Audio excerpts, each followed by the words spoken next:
Assalamualaikum warahmatullahi wabarakatuh. Perkenalkan kami dari tim konsultan yang akan menyampaikan hasil analisis serta proposal perbaikan bisnis untuk UMKM Zero Kopi Artisan.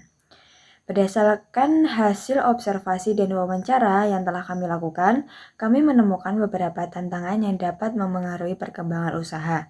Oleh karena itu, kami menyusun Business Improvement Plan berbasis konsep akuntansi manajemen sebagai rekomendasi yang dapat diterapkan secara bertahap untuk meningkatkan efisiensi operasional, kualitas pelayanan, dan daya saing perusahaan. Sebelum masuk ke pembahasan utama, kami ingin menyampaikan gambaran singkat mengenai hasil analisis kami. Zero Kopi Artisan merupakan UMKM yang memiliki potensi berkembang karena memiliki produk dengan cita rasa yang khas dan pelanggan yang cukup loyal. Namun, kami juga menemukan beberapa aspek yang masih perlu ditingkatkan agar usaha dapat berkembang secara berkelanjutan.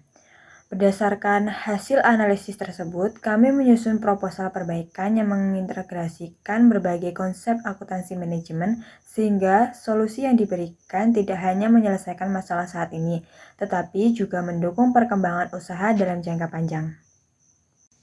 Zero Kopi Artisan merupakan usaha kopi keliling yang berdiri pada tahun 2024 dan beroperasi di beberapa titik strategis di Kota Malang. Usaha ini memiliki 6 orang karyawan yang bekerja dalam 2 shift operasional. Produk unggulannya antara lain kopi gula aren dan butterscotch yang menjadi menu favorit pelanggan. Meskipun masih tergolong usaha yang relatif baru, Zero Kopi Artisan memiliki peluang yang baik untuk berkembang apabila didukung oleh sistem operasional dan strategis bisnis yang lebih terarah.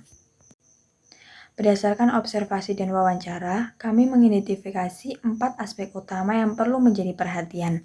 Yang pertama, pada aspek persediaan. Masih terdapat risiko kehabisan stok maupun pemborosan bahan baku apabila pengendalian persediaan tidak dilakukan secara optimal. Kedua, dari aspek sumber daya manusia. Masih ditemukan ketidakkonsistenan dalam penerapan SOP sehingga berpotensi memengaruhi kualitas pelayanan. Yang ketiga, pada aspek kualitas. Masih diperlukan evaluasi yang lebih terstruktur agar standar pelayanan tetap terjaga. Yang terakhir, dari aspek lingkungan. Penggunaan kemasan plastik sekali pakai masih cukup tinggi, sehingga perlu dipertimbangkan alternatif yang lebih ramah lingkungan.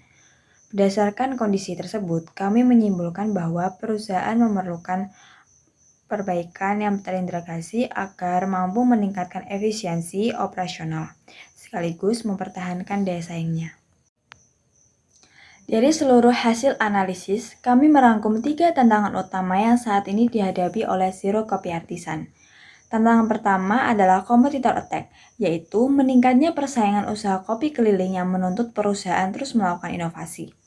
Tantangan kedua adalah operational cost, yang berkaitan dengan konsistensi penerapan SOP, kualitas pelayanan, dan pengelolaan operasional.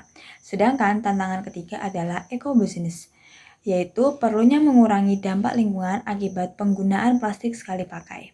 Ketiga tantangan ini menjadi dasar dalam penyusunan rekomendasi perbaikan yang kami usulkan. Untuk menjawab tantangan tersebut, kami menggunakan pendekatan akuntansi manajemen yang terdiri dari 5 konsep utama. Yang pertama adalah just in time, yaitu meningkatkan efisiensi pengelolaan persediaan. Yang kedua, responsibility accounting, untuk memperjelas pembagian tanggung jawab dalam operasional usaha. Ketiga, total quality management, untuk meningkatkan kualitas pelayanan dan menjaga konsistensi produk. Yang keempat, environmental cost dan sustainability, sebagai upaya mengurangi dampak lingkungan sekaligus membangun citra usaha yang lebih baik. Yang terakhir, balance scorecard, sebagai alat untuk mengukur dan mengevaluasi keberhasilan implementasi seluruh program perbaikan. Baik, yang selanjutnya berdasarkan seluruh hasil analisis tersebut, kami menyusun Business Improvement Plan yang menjadi inti dari proposal ini. Program yang kami prioritaskan meliputi yang pertama adanya penerapan just in time untuk pengelolaan persediaan, yang kedua penyusunan SOP dan pelatihan karyawan untuk meningkatkan kualitas operasional, ketiga penguatan strategi pemasaran digital, serta yang terakhir adanya penerapan program keberlanjutan melalui pengurangan penggunaan plastik. Kami juga menetapkan tingkat prioritas agar perusahaan dapat mengimplementasikan program secara bertahap, sesuai dengan kemampuan dan sumber daya yang dimilikinya. Yang selanjutnya, agar pelaksanaan program lebih realistis, kami membaginya ke dalam 3 tahap implementasi. Pertama, pada jangka pendek, perusahaan dapat memfokuskan perbaikan pada penyusunan SOP, pelatihan karyawan, serta pengelolaan persediaan. Kedua, pada jangka menengah, perusahaan dapat mengembangkan promosi digital, inovasi menu, dan program loyalitas pelanggan. Ketiga, pada jangka panjang, perusahaan dapat mengembangkan konsep usaha yang lebih menarik, serta mulai menerapkan kemasan yang lebih ramah lingkungan sesuai dengan kondisi keuangan pada suatu perusahaan. Untuk memastikan seluruh program berjalan sesuai target, kami menggunakan sistem balance scorecard sebagai alat pengukuran kinerja. Dari perspektif keuangan, perusahaan berfokus pada peningkatan penjualan dan pendapatan. Dari perspektif pelanggan, perusahaan berupaya meningkatkan kepuasan dan loyalitas pelanggan. Dari perspektif proses bisnis internal, perusahaan berfokus pada peningkatan kepatuhan terhadap SOP dan pengurangan kesalahan operasional. Sedangkan dari perspektif pembelajaran dan pertumbuhan, perusahaan mendorong peningkatan kompetensi karyawan dan inovasi produk secara berkelanjutan. Peta strategi ini menunjukkan hubungan antara setiap perspektif dalam balance scorecard. Proses perbaikan dimulai dari peningkatan kompetensi sumber daya manusia atau bisa kita sebut dengan SDM dan inovasi usaha. Ketika kompetensi karyawan meningkat, proses operasional akan menjadi lebih efektif dan konsisten. Perbaikan proses tersebut akan meningkatkan kualitas pelayanan sehingga kepuasan dan loyalitas pelanggan juga meningkat. Pada akhirnya, seluruh perbaikan tersebut akan memberikan dampak terhadap peningkatan penjualan dan kinerja keuangan pada suatu perusahaan. Setelah seluruh rekomendasi diterapkan secara bertahap, kami mengharapkan 6 dampak utama bagi Zero Copy Artisan. Pertama, penjualan meningkat karena kualitas produk pelayanan dan strategi pemasaran yang lebih efektif mampu menarik lebih banyak pelanggan.